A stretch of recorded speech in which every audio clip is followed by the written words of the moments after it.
이준석을 경찰이 무고 혐의로 성취했죠. 이게 골 때려. 무고 혐의로 성취를 했어.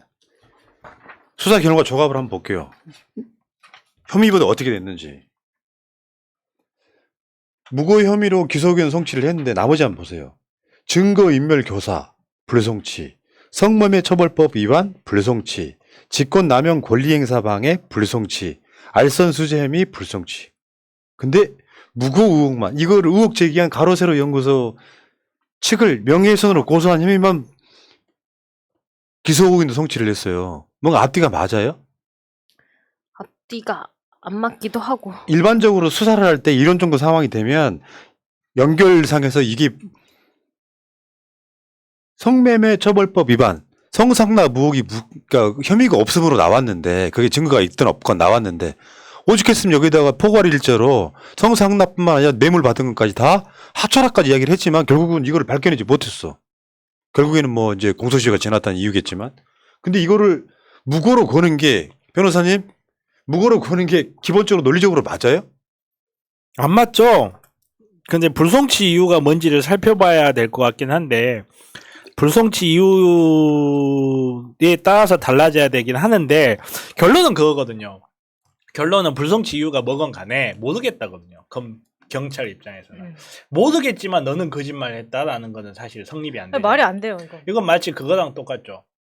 월북인 거 확인은 못하겠지만 월북이라는 결론은 못 받아들이겠다. 이거랑 비슷한 거거든요. 논리 자체가. 그래서 참 답답하죠. 근데 무고 혐의로만 송치가 된 게 김건희 여사의 뜻이 아닌가라고 의혹이 일 수밖에 없는 게 이걸 고발했던 게 강신업입니다. 강신업 변호사. 김건희 팬카페 대표 아니었습니까? 성상납으로 걸어요?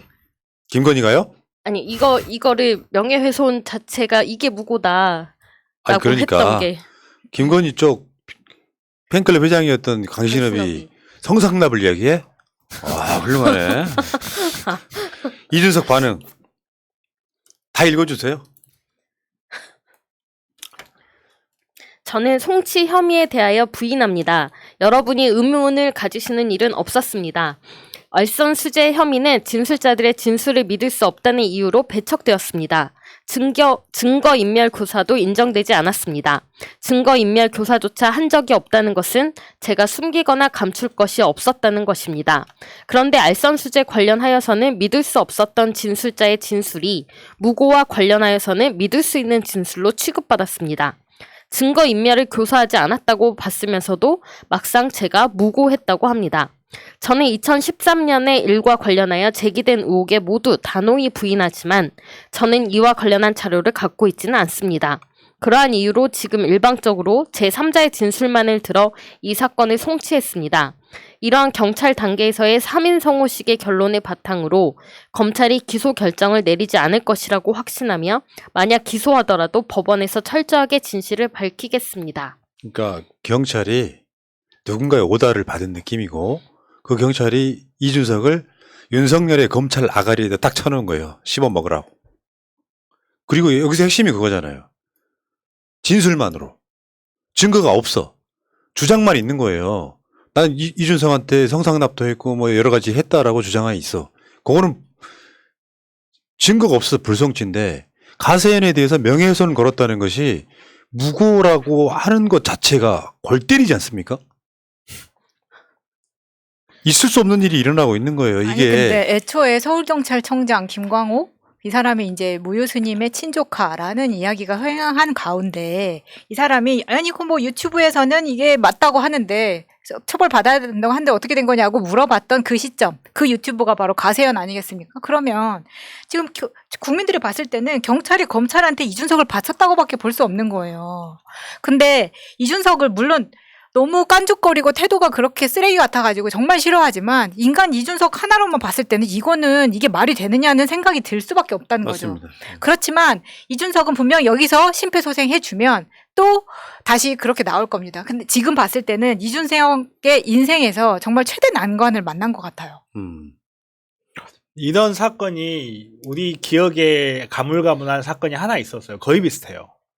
그게 뭐냐면 정봉주 의원입니다. 정봉주 의원이 성추행 여부는 모르겠지만 무고죄로 기소가 됐죠. 무고와 명예훼손으로. 그리고 정봉주 의원은 최종 무죄까지 확정 판결이 됐습니다. 많은 것을 시사하는 거죠.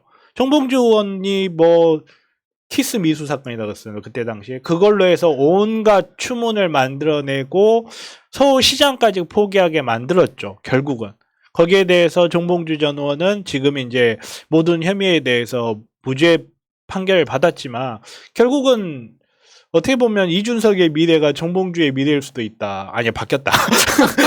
정봉주의 미래가 이준석의 미래일 수도 있다. 이준석 넌 잘 보여야 된다. 좀 그런 생각이 좀 들기도 하고 이게 이렇게 정봉주 전 의원 사건 때도 비슷한 이야기를 한 기억이 있긴 한데 어떻게 전제되는 논리가 해결이 안 됐는데 내 말이 이 전제되는 논리가 해결이 안 된 상태에서 뒷부분의 논리를 이렇게 함부로 정해버리냐고. 그냥 과학적 사고방식을 하는 사람들은 도저히 있을 수가 없는 거예요. 맞습니다. 이게 네. 이제 완전히 이제 답정너인. 예를 들면 이게 이제 명예훼손 무고죄로 이게 기소기는 송치가 되잖아요. 그러면 이준석이 성상납 받았는지 안 받았는지 다시 수사해요. 그게 허위사실인지 아니부터 시작해야 되니까 결국엔 뭐 하나 딱 갖고 와서 그중에 제일 만만한 걸로 딱 걸어. 그 다음에 성상납 부분 수사 다시 할 거예요. 이준석을 탈탈탈 털리네. 그러니까 검찰 아가리에다가 이준석을 딱 집어넣고 자글자글 씹어 먹어라. 이준석 참으면 안 돼요. 자, 근데 문제는 이제 이런 결론이 나고 그거 있잖아요. 저기 뭐 가처분 신청도 같은 재판부가 이번에는 기각을 해버렸단 말이에요. 이준석이 받는 손해가 상당한데도 불구하고 논리적으로 말이 안 돼. 그 자체가. 근데 이게 이제 그런 상황이 벌어지니까 국민의힘이 전당대 룰을 국민 여론 비중을 낮추겠다는 거예요. 거기 이제 어떤 식으로 돼 있냐면은 예비 경선할 때는 50대 50. 당원 의견 여론조사 50대 50이고 그리고 본경선에 들어가면 당원 70, 여론조사 30 이런 식이에요. 거기는 대의원 없어요. 근데 그런 상황이란 말이에요. 요거를 여론조사 비중을 더 낮춘다는 거예요. 이유가 뭐겠어요? 이준석이 당선된 이유가 여론조사 비중이 높았기 때문에 당선됐다고 생각하는 거고 유승민도 지금 여론조사 비중이 높기 때문에 그 비중을 낮춰서 윤석열을 잘 빨아줄 사람, 잘 핥아줄 사람 이런 사람들을 당선시키려고 저런 수를 쓰는 거지. 그래서 지금 여론조사 비중이 높은 유승민이나 안철수 등은 좀 불리해질 수 있다. 이게 고무줄도 아니고 뭡니까 이게. 아니 그리고 대한민국에 제1 여당이잖아요. 여당에서 지금 당대표를 뽑는데 국민의 비율은 낮추겠다. 거의 뭐 0%에 가깝게도 하겠다. 뭐 이렇게 이야기를 하는데 여기에 대해서 맞다고 이야기를 해줘야 되는지 지금 민주당은 30%잖아요. 국민 여론을 반영을 하는 게. 그러면 지금 국민의힘도 30% 정도로 알고 있는데 여기보다 더 낮춘다는 이야기 아니겠습니까? 어떻게든지 권력만 잡으면 된다고 생각하는데 나중에 이게 역사에는 파동으로 기록될 겁니다. 이준석 찍어내기 파동. 그래서 친윤 대표를 세우려고 별지랄 다 한다. 근데 권력은 유한하다니까요. 얘네들이 정말 모르는 게 있어요.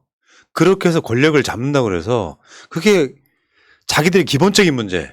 윤석열이 정치를 잘한다든가 이 문제가 아니라 저렇게 한다고 친윤으로 세운다고 해서 기자들이 총선에서 덕볼 가능성이 있어 보입니까? 그건 아니란 말이에요.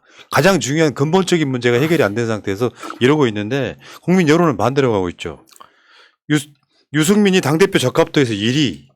최근에 더 두드러지는 것 같아요. 이건 KBC 여론조사인데 전 국민 대상으로 했을 때는 유승민이 압도적이에요. 나경원 의원보다 거의 3배. 3배. 3배. 안철수는 여기서 당대표 못 될 것 같은데 보니까. 안철수는 저 일본에 가세요. 저기 일본과 지금 핵 공유해야 되니까요. 가시고요. 가서 핵 개발하고 계시면 되나? 공유를 하기 전에 개발을 해야지. 그럼 보수층에서는 어떤가? 보수층에서는 지금 점점 추세가 오르고 있어요. 보수층에서도. 안 되겠다. 대통령이 모자라니 당대표라도 좀 똑똑해 보이는 놈 안 치자라는 여론이 생기고 있는 것 같아요. 그럼 그 보수층 중에서도 보수의 번산인 영남에서는 어떨 것이냐? 대구 경북 44.5 유승민입니다. 부울경 유승민 30.8입니다. 둘 다 압도적으로 1위예요. 물론 여론조사마다 조금씩 다르게 나오는 경우는 있는데 이 여론조사에서는 유승민이 출마를 하면 상당 부분 유리해지는 측면이 있다고 생각해요. 그러면 윤석열은 절대로 유승민을 당대표 되게 내버려 두지 않을 그렇죠. 겁니다. 네. 또 성상납 하나 나오나요? 뭘 아니, 만들어서라도 아니, 하지 않을까? 아니 그리고 자기 측근들로 이렇게 자기 측근들에게 권력을 쥐어주면 좋을 거라고 생각하는데 내가 보고 있을 것 같으니까 내가 건의 하나 할게요. 건의 하나. 정말 우리 역사를 살펴보면요. 권력이 10년을 못 가는 가장 큰 이유는요. 권력의 측근들이었어요. 항상. 권력의 측근들이 권력을 갖게 되고 그 권력의 균형이 무너지는 순간 기존 권력이 무너지면서 권력의 교체가 시작됩니다. 이거는 거의 모든 권력 교체기에 있었던 현상이에요. 가장 가까이 있는 사람을 가장 조심해야 됩니다. 이런 식으로 이준석, 바이든 아무 효과 없어요. 정말로 나랑 가까운 사람한테 모든 권력을 몰아주면 돌아오는 결과는요. 그 세력이 힘을 갖고 나를 칩니다. 예. 결국 유승민도 윤석열이 바이든 하겠죠. 그렇죠. 아니 솔직히 유승민도 한때는 박근혜의 적장자라고 불렸던 사람이에요. 우리 뭐 저기 뭐야 옥새 들고 나르샤 누구였죠? 김무성. 김무성은요. 옥새 들고 나르시기 전에는 그런 식으로 뒤통수 치는 거예요. 자, KBC만 그런 게 아니라 미디어 토마토도 한번 볼게요. 유승민 씨. 대략 이래요. 그러니까 지금 보수에 있는 분들 중에 윤석열 지지하지 않는 사람들 있죠. 어떤 경우는 50%가 빠졌다 그러잖아요. 윤석열 찍은 사람들이. 그 사람들 입장에서 애가 타는 거예요. 그나마 이 중에서는 유승민이 제일 낫다고 생각하는 사람들이 국민의힘 내에서도 상당 부분 존재할 가능성이 있다는 거예요. 유승민이 작심만 하면 돼. 저쪽에서는 유승민을 배신자 프레임으로 걸려고 할 거예요. 윤석열 당원은 뭐 징계 안 하냐 이런 이야기 같은 거. 그게 국민의힘 쪽에서 그러니까 윤석열을 지지하지 않는 사람들, 위태위태하게 느끼는 사람들은 유승민이 사이다 발언했다고 생각할 수도 있는 거예요. 근데 문제는 이제 이준석이 신당 창당하면 어떻게 되냐. 어디 찍을래? 국민의힘 찍을래? 이준석 신당 찍을래? 했더니 이렇게 나왔어요. 이준석 신당을 창당하면 정당 지지도가 이렇게 나옵니다. 더불어민주당 39.7, 국민의힘 30.9, 이준석 신당 16.0. 정의당보다 무려 8배 높습니다.